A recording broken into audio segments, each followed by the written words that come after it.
दोस्तों, अमीर होना आज की इस दुनिया में सबसे बड़ी चाहत हो गई है और जहां असली अमीरी की बात होती है तो एक नाम जिसके बिना अमीरी शब्द पूरा ही नहीं होता, वो है मुकेश अमीर अंबानी। एक ऐसे गुजराती जो लगातार 10 सालों से भारत के सबसे अमीर आदमी हैं और इसी डेफिनेशन में बदलाव करते हुए उन्होंने खुद को एशिया का सबसे अमीर इंसान बना लिया, जिसके लिए उन्होंने अली बाबा के जैक मा को पीछे छोड़ दिया है। एक बहुत ही साधारण से व्यक्तित्व वाले मुकेश अंबानी अपनी रिलायंस के साथ लगातार इस अमीरी के मुकाम को और ऊंचाई पर ले जाते जा रहे हैं। इसीलिए अब ये बात तो जहन में आती ही है कि आखिर मुकेश अंबानी ही क्यों, या आखिर मुकेश कैसे कमाते हैं इतने पैसे। आज की इस वीडियो में हम आपको यही बताएंगे। मुकेश अंबानी के पिता धीरू भाई अंबानी बचपन में भारत में पेट्रोल पंप पर पेट्रोल भरने का काम किया करते थे। फिर सन 1950 में जब उनकी उम्र केवल 18 साल की थी, तब वो यमन चले गए। वहाँ एक बंदरगाह में अपनी छोटी सी क्लर्क की नौकरी करने लगे।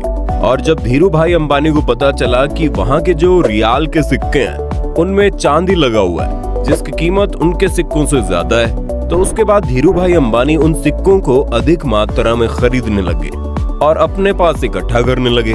धीरे धीरे रियाल जो वहाँ का सिक्का था वो गायब होने लगा और उन्होंने उन सिक्कों से चांदी को गलाकर लाखों रुपए कमाए।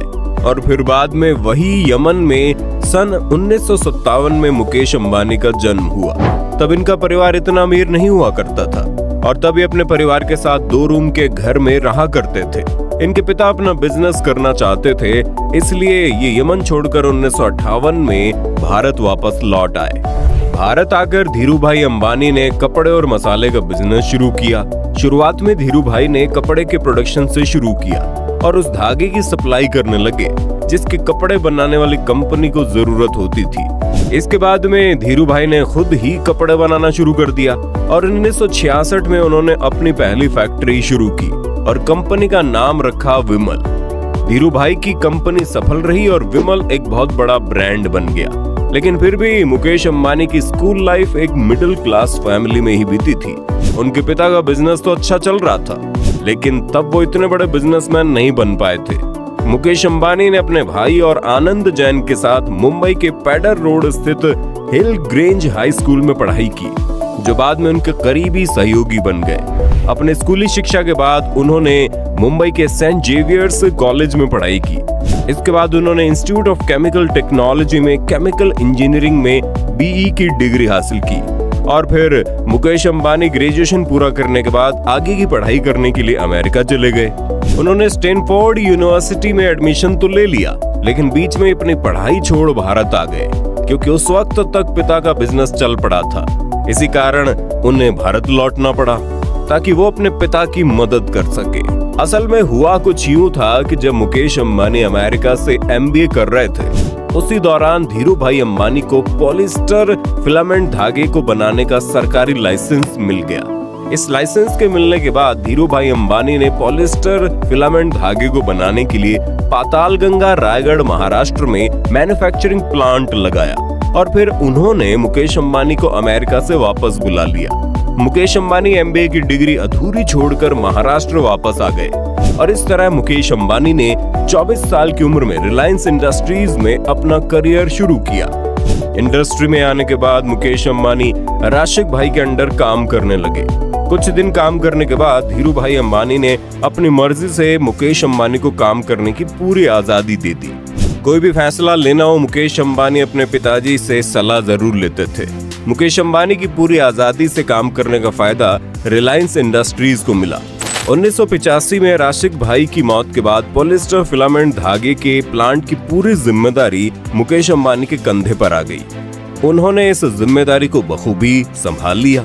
1986 में अंबानी परिवार को एक बड़ा झटका तब लगा जब धीरू भाई अंबानी को ब्रेन स्ट्रोक से गुजरना पड़ा और सारी जिम्मेदारी मुकेश और उनके भाई अनिल के कंधों पर आ गई। लेकिन दोनों भाइयों ने इस जिम्मेदारी को काफी अच्छे से निभाया। ब्रेन स्ट्रोक के बाद धीरू भाई अंबानी बच तो गए, लेकिन उनके दाएं हाथ ने काम करना बंद कर दिया और उसके बाद मुकेश अंबानी अपने पिता के दाएं हाथ बन गए। मुकेश अंबानी ने न केवल अपने पिताजी के बिजनेस को संभाला, बल्कि रिलायंस इंडस्ट्री में बहुत सारे नए बिजनेस प्लान लेकर आए, जिसकी वजह से रिलायंस इंडस्ट्रीज आगे की ओर बढ़ती गई। 1991 में मुकेश अंबानी ने पेट्रोकेमिकल प्लांट स्थापित किया। 1995 में कंपनी ने रिलायंस टेलीकॉम की शुरुआत की।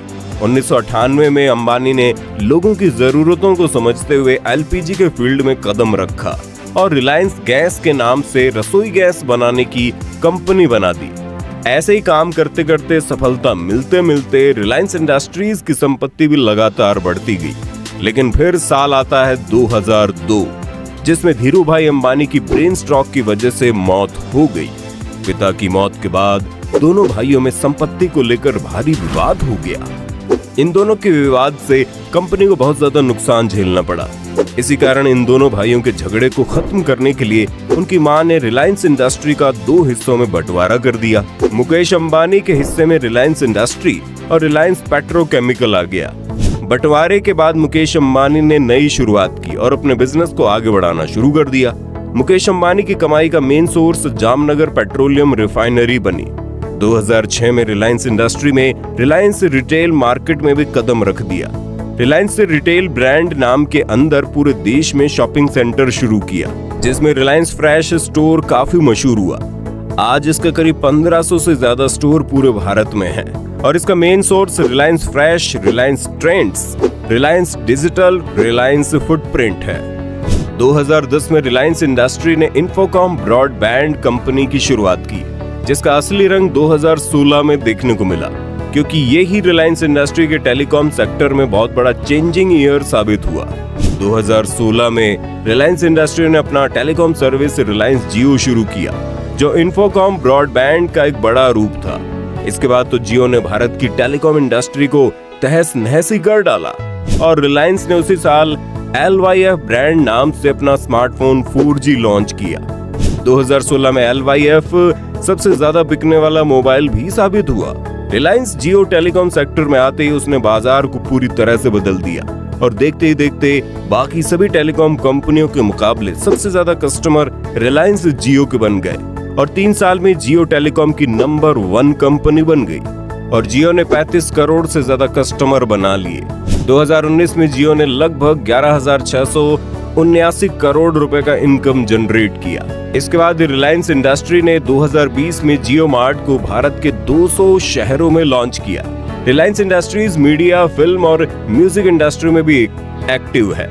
मीडिया में रिलायंस इंडस्ट्री के पास नेटवर्क 18 है। इतना सब कुछ करने के पीछे अगर किसी इंसान का दिमाग था तो वो सिर्फ मुकेश अंबानी ही थे और आज वो अपने इन्हीं सारे एक्सपेरिमेंट्स और नए तरीके के बिजनेस के कारण ही इतने पैसे कमा पाते हैं।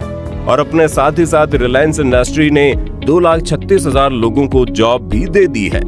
आज शायद ऐसा कोई फील्ड है जिसमें रिलायंस इंडस्ट्री नहीं है। रिलायंस इंडस्ट्री के कुल शेयर की बात करें तो आज अंबानी परिवार के पास इसका सिर्फ 46.32% हिस्सेदारी है और बाकी 53.68 हिस्सेदारी दूसरे शेयर होल्डर्स के नाम है। लेकिन मेजर शेयर होल्डर होने के नाते इसके मालिक अंबानी ही हैं, जिनकी नेटवर्थ अब 8,770 करोड़ डॉलर से भी ज्यादा हो चुकी है। आपको क्या लगता है आने वाले समय में कोई मुकेश अंबानी को पीछे कर पाएगा? अपनी राय हमें कमेंट में बताना। साथ ही इस वीडियो को लाइक शेयर जरूर करें, साथ ही इस चैनल को सब्सक्राइब भी कर लें।